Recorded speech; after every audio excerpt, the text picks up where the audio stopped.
Well, speaking of us and the U.S. government, is it spending itself to the point of no return? Joining me now from Palo Alto, California, is Bud Conrad, chief economist for Casey Research and author of Profiting from the World's Economic Crisis.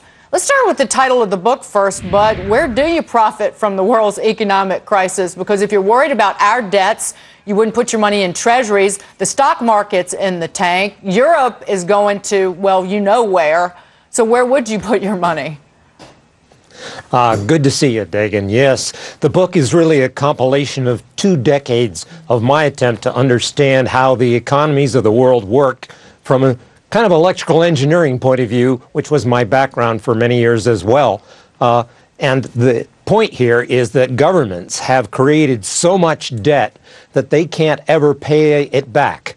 My book describes how these things interconnect and how the debt systems of the world are unfolding with the many crises that we now see coming up, even today, with Hungary being the latest of the dominoes ready to fall. And where do you put your money? You do things to protect yourself from the destruction of fiat currencies. So you think the world is broke, then? That's not an exaggeration.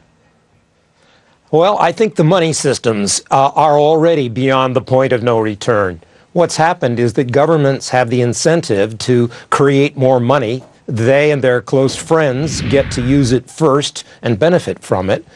They could, of course, raise taxes, but that's unpopular. And they could, of course, cut spending, but that doesn't seem to be on anybody's agenda in this recessionary time frame.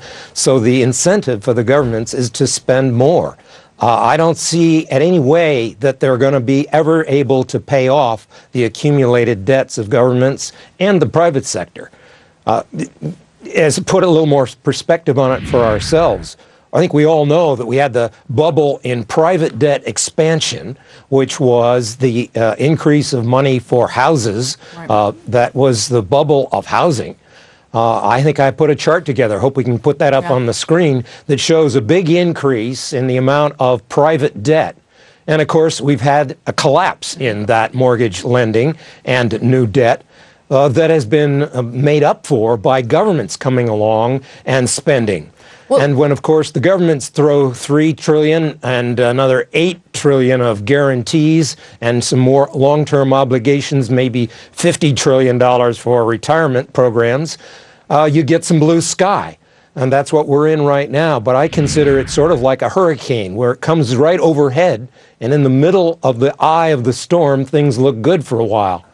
But out the other side of the picture, we're going to have a tsunami, a storm, the other side of the hurricane of too much public debt that's going to create a crisis, a loss of confidence in government issues of debt that's going to be the other side of this hurricane coming up. Not a pretty end. Bud, thanks for being here. Bud Conrad, chief economist for Casey Research and author of Profiting from the World's Economic Crisis. Thanks, Bud.